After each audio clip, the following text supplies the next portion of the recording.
I was just about to take a shower, but then I thought I should record this video while you can see the sweat on my shirt. I can't see the back too. Oh, the back's pretty sweaty.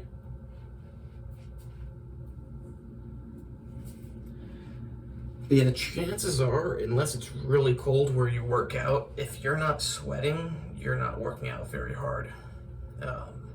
Lately, my workout strategy, because mostly I've been feeling that I should take a break and just relax, take it easy in terms of training and in terms of food, because I do believe it's good to give your body a rest from the food too. The calories, the protein, to lower body fat levels, to give kidneys a break, to give liver a break. It's just good to give your body a break from pretty much everything.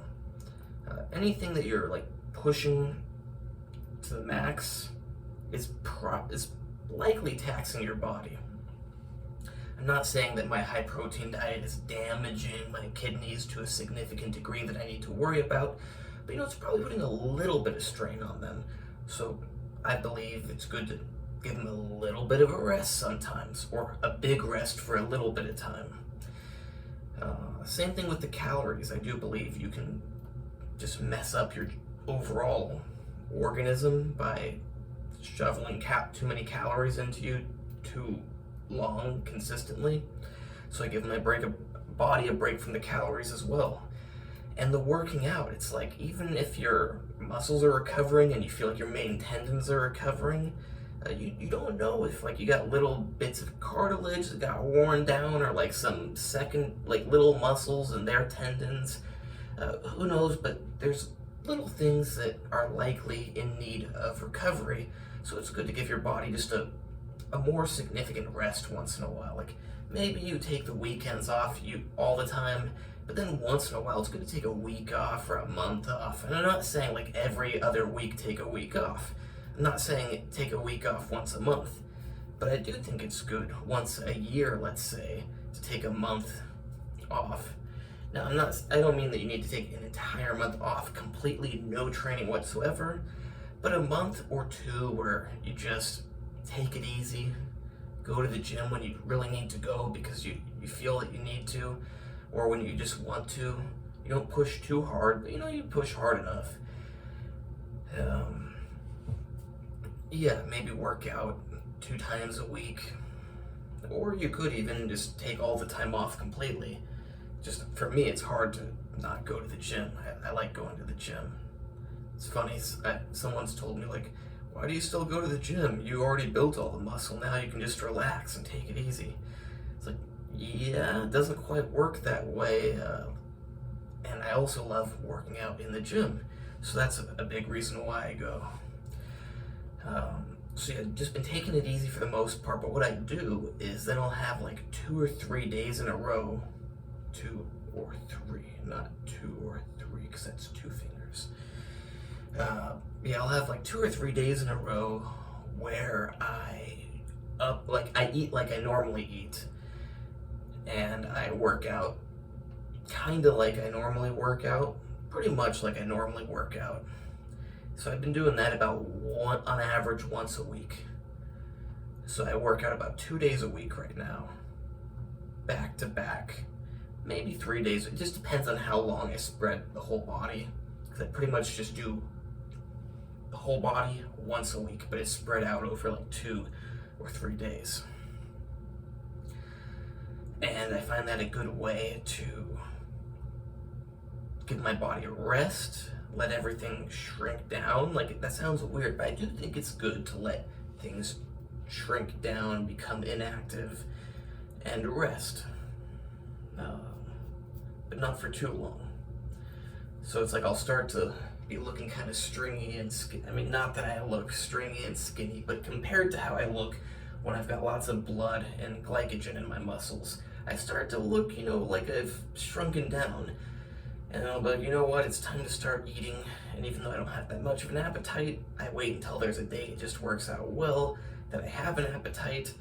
And then I just eat as much, not as much as I can, because I could just eat a bunch more peanut M&Ms, but that's not really that smart.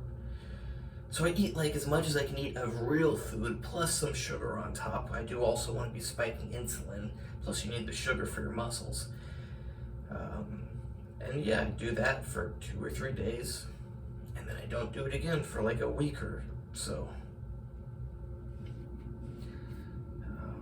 I've done similar strategies before. It's in general, you want to focus all your nutrition right around your workout. So if you're only going to work out 2 days a week, you don't need to eat a ton every day of the week. Maybe it could be beneficial, but if you're not trying to gain weight, not trying to tax your system, and not doing insane workouts, because if you do an insane workout like I used to do, where you're just going 3 hours of intense workout, I'm not talking about 3 hours of, just maybe some curls and maybe some wrist, not that curls are that easy, I'm just trying to think of smaller movements. Point is, 3 hours of like primarily bench press and then flies and dips and squats, then abs. That might take you a whole week to recover, so you might want to eat a lot of food every single day. But right now, I just go in and I warm up to my final set. I do my final set and on to the next exercise. If I didn't get a good final set, then it's not my final set and I do one more. Because it's either like I get one of my peak sets, like today I got a peak deadlift set. I'm not peaked for my deadlift, but it was pretty much the best deadlift I could do today. So that was the end. Then I went on to the next exercise. I did shrugs on the thing where you load up the plates. I don't normally use it, so I didn't get a perfect peak set. So I did 2 peak sets. I tried to do heavier barbell presses. Didn't work out too well, so I lowered the weight and I did a different peak set. So yeah, I did 1 peak set of deadlift, 2 peak sets of shrugs, like 1.5 peak sets of 1 set of sit-ups on the decline. Basically, I did deadlift, shrug, press, decline sit-ups, and calf raises. Took about 50 minutes. It wasn't the shortest workout, as I did do a few different exercises. And then tomorrow I'm thinking I will do chest, lats, maybe biceps, triceps, and legs. And eat a lot tomorrow, maybe eat a lot the next day, but then hardly eat, hardly train for another week. So yeah, this is just my way of giving my body a rest without getting sick of giving my body a rest, because I don't like not working out. And even if I get to the point where I enjoy just taking a rest, I've got conflicting thoughts telling me I need to get in the gym. So there's that. You always got to find the right balance between rest and pushing yourself. Right now I'm more on the resting side, whereas other times I'm way more on the pushing side. But also something I don't know if people think about, it's not a biological, related to your whole organism need, but just having to focus on food all the time.